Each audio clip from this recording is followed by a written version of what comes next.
요즘 우리는 사순절을 지내면서 800년의 이스라엘 역사를 다룬 구약 성경의 역사서를 함께 읽고 있습니다. 지금까지 여호수아, 사사기, 룻기, 사무엘 상하를 읽었습니다. 이제 내일서부터는 열왕기 상하를 읽기 시작할 것입니다. 새벽에 나오셔서 함께 성경을 읽는 성도들도 많이 있지만은 여러 가지 형편상 새벽에 나오시지 못하시는 우리 모든 성도님들도 이미 나누어드린 성경 읽기 안내서에 따라서 함께 읽고 계신 줄로 압니다. 온 성도들이 함께 성경을 읽으면서 느끼는 큰 감동과 은혜가 있습니다. 오늘 주보 아콜라 칼럼에도 제가 썼습니다마는 새벽마다 성전을 보기 좋게 채운 성도들의 모습이 참 아름답습니다. 우리 교회의 성도들의 신앙의 저력을 보는 것 같아서 담임 목사로서 마음이 든든합니다. 담임 목사인 저도 성도들을 보면서 마음이 이렇게 기쁘거늘 하나님께서 보시기에 얼마나 기뻐하시겠나 그런 생각을 해보았습니다. 한 목소리로 성경을 읽는 소리가 성도들이 함께 부르는 찬송과 같고 하늘로 올려지는 성도들의 합심 기도 소리와 같습니다. 우리가 함께 있는 하나님의 말씀이 우리들의 심령을 두드리고 변화시키고 회복시키고 계심을 강하게 느낍니다. 하나님의 말씀은 히브리서의 말씀에 있는 것처럼 살아있고 힘이 있으며 어떤 양날 칼보다도 날카로워서 사람 속을 꿰뚫어 혼과 영을 갈라내고 관절과 골수를 갈라놓기까지 하며 마음에 품은 생각과 의향을 가려내기 때문이지요. 이번 사순절에 함께 읽는 성경 말씀 내용도 참 재미있습니다. TV를 통하여 보는 어느 역사극보다도 재미있습니다. 이번 기회에 이스라엘의 800년의 역사, 즉 가나안 정복으로부터 시작해서 남왕국이 멸망할 때까지 전체를 꿰뚫어 본다고 하는 성취감도 있습니다. 동시에 이스라엘 백성을 향하신 하나님의 놀라운 섭리를 보면서 우리들을 향하신 하나님의 귀한 섭리도 새롭게 깨닫게 됩니다. 특별히 이번에 다윗에 관한 이야기를 많이 읽었는데요. 다윗을 향하신 하나님의 섬세하시고 놀라운 섭리를 우리가 깨달을 수 있었습니다. 하나님은 다윗을 통하여서 다윗 왕조를 펼치시고 하나님께서는 다윗을 택해서 다윗 왕조, 그냥 왕조를 시작하시는 것이 아니라 다윗 왕조를 시작하시고 그 다윗 왕조를 통해서 그의 줄기에서 그의 뿌리에서 그리스도가 탄생하시게 하심으로 그리스도의 왕국까지 이루시는 놀랍고 원대한 계획을 갖고 계셨습니다. 성경은 다윗을 향하신 하나님의 이러한 계획이 조용히 그러나 섬세하게 펼쳐나감을 우리들에게 보여주었습니다. 지금 우리가 사사기, 룻기, 사무엘상 쭉 읽어가고 있습니다만은 이러한 관점에서 한번 살펴보면은 이렇습니다. 사사기서는요, 왕이 다스리는 시대가 필요하다, 또 곧 오게 될 것이다 라고 하는 것을 말하고 있지요. 사사기에 반복되어 나오는 다음과 같은 말씀 기억하실 것입니다. 그때에는 이스라엘에 왕이 없었으므로 사람들은 저마다 자기의 뜻에 맞는 대로 하였다, 무법천지가 되었다 라고 하는 언급은 다윗 왕조의 출현은 시대적인 요구요, 하나님께서도 하나님의 때에 허락하신 것임을 알려주고 있는 책이지요. 룻기서도 마찬가지입니다. 룻기서는 구체적으로 다윗의 증조 할머니 룻을 소개하고 있습니다. 즉 룻기서는 다윗을 통한 다윗 왕조가 이제 몇 대만 더 가면은 곧 출현하게 될 것이다 라고 하는 것을 우리에게 알려주는 책이지요. 그래서 룻기서는 다음과 같이 끝나지 않습니까? 쭉 족보를 열거한 다음에 살몬은 보아스를 낳고 이 보아스는 룻과 결혼해서 이제 오벳을 낳게 되는데 그때부터 시작이 되는 거예요. 이제 여명이 점점 밝아져서 이제 빛이 보이기 시작하는 겁니다. 오벳은 이새를 낳고 이새는 다윗을 낳았다라고 하는 말로 룻기가 끝나죠. 사무엘상은 다윗에게 기름 부어서 왕을 세울 마지막 사사 아닙니까? 그 사무엘의 출현과 그 사무엘을 통하여서 다윗에게 기름을 부어 왕을 세우시는 이야기, 또한 다윗으로 하여금 통일왕국의 왕이 되게 하시는 하나님의 구체적인 섭리를 자세하게 기록해주고 있습니다. 이런 하나님의 크신 계획과 섭리 가운데서 다윗은 결국 통일왕국의 왕이 됩니다. 제가 이렇게 모든 성경이 다윗을 통해서 통일왕국을 이루시고 다윗을 통해서 그리스도의 왕국까지 연결되는 이 엄청난 일을 이렇게 향해서 이렇게 집중되고 있다고 말씀드린 이유는 하나님께서 다윗을 심히 사랑하셨다. 그리고 하나님께서는 다윗을 사랑하시고 구체적으로 섭리하시고 그를 왕위까지 인도하여 주셨다. 다윗은 하나님의 마음에 정말로 꼭 드는 사람이었다라고 하는 것을 다시 한번 우리가 강조하고 싶어서입니다. 정말로 다윗은 하나님의 은총을 받은 사람이었습니다. 사도행전은 하나님께서 다윗을 얼마나 사랑하셨는지 다음과 같이 증거하고 있지 않습니까? 하나님께서는 이제 왕의 시대를 여실 때에 맨 처음에 사울을 택하신 것은 사실이었으나 그러나 사울을 물리치시고 그 첫 번째 왕을 물리치시고 다윗을 그들의 왕으로 세우시고 그렇게 증거하시면서 말씀하시기를 내가 이새의 아들 다윗을 찾아내었으니 그는 내 마음에 드는 사람이다. 꼭 드는 사람이다. 개역성경에 보면은 내 마음에 합한 자다 그랬습니다. 그가 내 뜻을 다 행할 것이다 라고 그렇게 증언하고 있습니다. 그런데 다윗의 이 이야기를 읽어보면서 이렇게 하나님께서 사랑하시는 다윗인데 다윗을 통하여서 큰 일을 행하시려고 다윗이 태어나기 전 오래전서부터 이렇게 하나님께서 세밀하게 준비하신 그러한 귀한 다윗인데 다윗의 이야기를 읽어보면은 편안하고 좋은 일들만이 다윗에게 생긴 것은 아니더라고요. 오늘 설교 제목에도 말씀드렸습니다마는 다윗이 그런 통과해야 되는 그런 역경의 터널들이 있었더라고요. 그 터널을 지나면서 정말 상상할 수 없는 놀라운 그런 어려운 일들을 많이 겪었더라고요.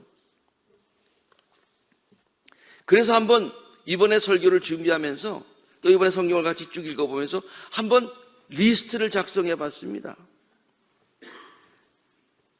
다윗이 역경의 터널을 건너면서 겪었던 일들 한번 리스트를 뽑아보고 거기에 해당하는 성경 구절들을 쭉 찾아보니까 굉장히 많이 있어요. 그래서 그걸 다 얘기하다 보면은 설교가 너무 길어질 것 같아서 좀 아쉽지만은 그냥 제목만, 성경 말씀들은 웬만한 건 빼고 제목들만 한번 적어봤어요. 그 제목들이 이렇습니다. 사울 왕이 다윗을 시기하여서 죽이려고 하였던 것 우리가 너무나 잘 알잖아요. 그래서 다윗은 늘 사울을 피해 다녀야 했습니다. 사울이 누구입니까? 장인어른 아닙니까? 그런데 장인어른의 그런 죽일까봐 늘 피해 다녀야 했어요. 그것은 한 성경뿐만이 아니라 성경에 여러 군데 나오기 때문에 다 일일이 열거할 수 없을 정도입니다. 두 번째, 다윗은 사울이 던지는 창에 맞아서 2번이나 죽을 뻔했어요. 자기 앞에서 있는 그 다윗을 향해서 창을 들어서 그럼 뭐라고 얘기하냐면 이 창과 함께 다윗을 벽에 박아버리겠다고 그렇게 했습니다. 다윗이 사울의 세 번째로 사위가 된 것은 사실이지요. 그러나 정말로 사울이 다윗을 사위 삼고 싶어서 사위 삼은 게 아닌 것 여러분 아시지 않습니까? 사위가 되는 가정 가운데서 다윗을 죽이려고 했던 것이에요. 좀 더 구체적으로 얘기하면 사울은 다윗에게 네가 블레셋 사람 100명을 죽여서 그의 양피를 가지고 오면은 내가 내 딸 미갈과 결혼시켜 주겠다고 하였는데, 성경에도 아주 괄호를 하고 있어요. 이것은 왜 그랬느냐? 그렇게 블레셋 사람들을 100명을 죽일 수가 없다고 알고서 그렇게 한 다음에는 그 과정 가운데서 다윗이 블레셋 사람에게 죽을 것이라고 생각했기 때문에 이런 제안을 했는데, 하나님이 그렇게 다윗으로 하여금 승리하게 하셔서 사울의 사위가 되게 하십니다. 그러나 얼마나 위험한 겁니까? 네 번째, 사울은 다윗을 죽이려고 실제로 다윗의 집에 자객을 보내기도 했습니다. 아니, 그런 일이 있었나요? 예, 우리 함께 읽었었잖아요. 사무엘상 19장에 있는 내용 보면은요, 부하를 보냈다고 그랬는데 자객이요. 사울이 다윗의 집으로 부하들을 보내어 그를 지키고 있다가 아침에 죽이라고 지시를 했어요. 그런데 사울의 딸, 이제 다윗의 아내가 된 미갈이 이렇게 다윗을 구해 주는 이야기가 나옵니다. 결국 다윗은 사울의 궁전에서 쫓겨납니다. 아니, 여러분 생각해 보세요. 하나님께서 다윗을 왕조의 왕으로 세우시기 때문에요. 그리고 그의 뿌리를 통해서 그리스도까지 탄생하시기 때문에요. 그러려면은 왕궁에 있어야 되지 않겠어요? 그런데 다윗이 사울로 인해서 왕궁에서 쫓겨납니다. 결국 쫓겨납니다. 긴 이야기를 짧게 해줘서 성경 말씀 사무엘상 20장에 있는 얘기를 잠깐 하자면은, 요나단이 자기 친구 다윗을 어떻게더라도 붙들어주고 왕궁에 두고 싶어 했어요. 그런데 할 수 없이 떠나 보내면서 요나단이 다윗에게 이렇게 말합니다. 잘 가게. 그리고 다윗은 일어나서 길을 떠났고 여행 간 거 아니에요. 궁중에서 쫓겨난 거예요. 요나단은 다시 궁으로 들어갔다고 하는 이야기가 사무엘상에 기록되어 있지요. 여섯 번째로 다윗은 사울을 피하기 위해서 블레셋으로 망명을 하는 이야기, 오늘 본문 말씀에 읽었기 때문에 더 반복하지는 않겠습니다만, 그곳에 가서 미친 척을 하느라고 아무데나 글자를 쓰고 수염에 침을 질질 흘리면서 미친 척을 했다, 그런 얘기예요. 진짜 미쳤으면은 그럴지 모르는데 미치지도 않았는데 살기 위해서 미친 척을 했다, 그런 얘기예요.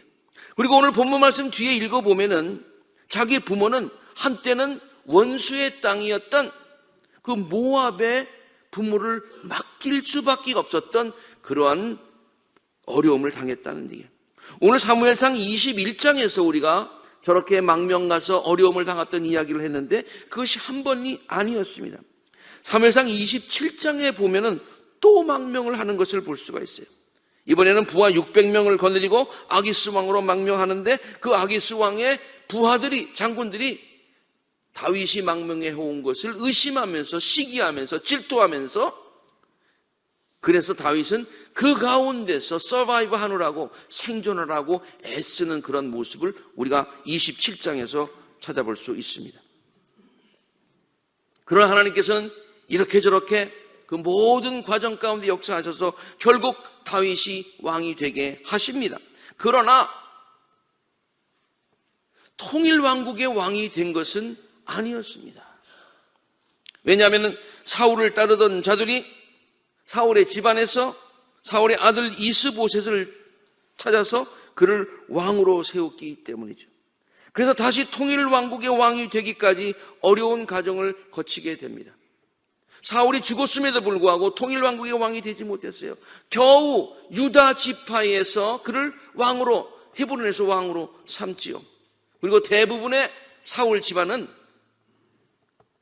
사울의 아들 이스보셋에게 넘어가면서 그 통일왕국의 되기까지 또 어려운 과정들이 쭉 기록되어 있는 것을 우리가 읽었습니다. 다윗이 통일왕국의 왕이 되기까지 3번이나 기름을 받았다. 기름 부음을 받았다. 와, 다윗은 특별한 사람이야. 남들은 한 번 받기도 힘든데 3번씩이나 기름 부음 받았어. 여러분 축복처럼 느껴지십니까? 아니에요. 3번 기름을 받았다고 하는 것은 통일의 왕국의 왕이 될 때까지 얼마나 어려운 과정들이 있었는가를 반증해 주는 그런 증거가 아닙니까? 자, 이제 그럼에도 불구하고 하나님께서 다윗을 이런 과정을 통해서 왕으로 세우셨어요. 근데 왕이 되고 난 이후에 이번에는 외부에서의 어려움이 아니라 가정 내에서의 어려움도 굉장히 많이 겪고 있습니다. 큰아들 암몬은 딸 다말을 욕보이는 수치를 당합니다. 그러니까 아들이 딸을 겁탈했다는 얘기예요. 그러자 다말의 동생 압살롬이 그 일을 복수하기 위해서 암몬을 죽입니다. 이번에는 아들이 아들을 죽이는 그러한 아픔을 당합니다.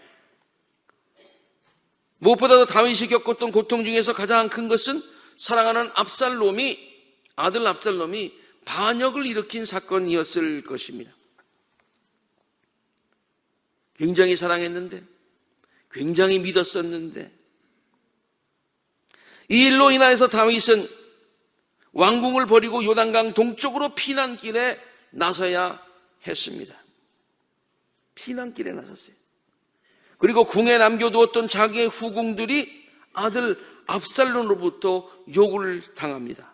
정말 말하기도 창피한 일을 당합니다.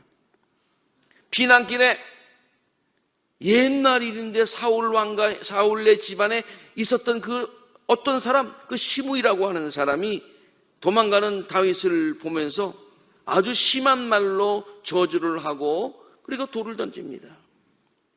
요새 얘기하면 막 계란 던지고 막 그러는 거지요. 네가 사울 왕가를 에서 왕위를 뺐더니 너는 이제 아주 그냥 네 아들한테 당하는구나. 아유 고소하다. 그러면서 막 하는 거예요. 얼마나 수치감을 느끼게 하는 장면입니까? 반란은 평정되었습니다. 그러나 사랑했던 아들 압살롬이 죽었습니다. 그래서 압살롬의 죽음을 보는 슬픔을 겪어야 했습니다. 성경에 보면은 다윗이 압살롬이 죽었다는 소식을 듣고 압살롬아 압살롬아 욕하는 거 아니에요? 압살롬아 압살롬아 아들 이름을 부르면서 그렇게 우는 장면을 우리가 볼 수가 있습니다. 자, 이런 이야기들을 가만 보면서 제가 그랬잖아요. 하나님께서 다윗을 얼마나 사랑하셨으면 오래전부터 다윗을 택하시고 성경의 모든 것들이 하나님께서 다윗을 왕위로 세우시는 것에 집중이 되어가지고 이렇게 오래전부터 하나님께서 역사하실 정도였다. 와! 그러면 다윗이 태어나자마자 그냥 금방석에 그냥 막 오기야 금이야 해가지고 하나도 프라블럼 없이 싹 해서 왕위에 오르셔가지고 그리고 뭐 이렇게 되는 것을 우리가 생각할지 모르겠는데 이야기의 전개는 의외로 하나님이 그렇게 사랑하셨던 다윗이 그렇게 어려움을 겪었더라는 얘기예요. 그러면서 우리는 이러한 질문을 하게 됩니다. 왜 하나님께서 그렇게 사랑하셨던 다윗이 그러한 혹독한 고난의 과정을 겪어야 했을까? 왜 하나님의 백성들에게 고난이 닥치는가? 우리들은 하나님께서 당신의 백성들을 사랑하시고 축복하시는 축복의 하나님인 줄로 우리가 알고 그렇게 믿고 있는데 왜 하나님은 그들에게, 성도들에게, 백성들에게 축복은커녕 고난과 재난을 주실 때가 있는가? 왜 선하게 살려고 애쓰는 사람들에게 고난이 닥치는가? 하나님은 참으로 선한 사람들에게 복을 내리시고 정말로 선한 사람들에게는 복을 내리시고 악한 사람들에게는 벌을 내리시는 정말 공정하신, 페어하신 하나님이신가? 이런 질문들 말이죠. 우리들은 이해가 안 되는 어려운 일들을 보고 겪을 때마다 당황합니다. 그리고 이러한 질문들을 합니다. 하나님의 사랑을 때때로 의심할 때도 있습니다. 시험에 들 때도 있습니다. 절망하고 좌절할 때도 있습니다. 이런 일로 인하여서 믿음을 버린 사람 참 많이 보았습니다. 안타깝습니다. 성경에 나오는 인물들 중에 의인으로서 고난을 당했던 대표적인 또 한 사람의 이야기를 우리는 너무나 잘 알고 있죠. 그 사람이 바로 욥 아닙니까? 욥의 얘기도 하면은 참 깁니다만 아주 짧게 하자면은요, 욥은 의인이라고 했는데 참 고난을 당합니다. 그래서 욥도 한때는 하나님을 원망합니다. 맨 처음에는 주신 분도 하나님이시여 거둬가시는 분도 하나님이십니다. 그렇게 했다가 그게 길어지니까 하나님을 원망하더라고요. 그러나 욥이 결국 깨달은 진리가 있습니다. 욥기서는 42장으로 되어 있는데 그것을 욥이 언제 깨닫냐면은 마지막 42장에 가서야 결국 하나님의 뜻을 깨닫고 다음과 같이 고백합니다. 이제 저는 알았습니다. 이 어려운 과정을 다 겪으면서 우리가 이제야 내가 깨달았습니다. 주님의 계획은 어김없이 이루어진다는 것도 저는 깨달았습니다. 그런데 사실 그동안 내가 많이 불평했습니다. 원망했습니다. 잘 알지도 못하면서 하나님의 원대하신 계획을 잘 알지도 못하면서 지금 나에게 있는 그것만 보면서 전체를 잘 알지도 못하면서 감히 주님의 뜻을 흐려놓은 바가 제가 바로 저입니다. 깨닫지도 못하면서 알지도 못하면서 깨닫지도 못하면서 함부로 말을 하였습니다. 제가 알기에는 너무 신기한 일이었습니다. 신비한 일이었습니다. 우리의 인간의 생각으로는 인간의 생각을 뛰어넘는 하나님의 섭리였습니다. Beyond our understanding.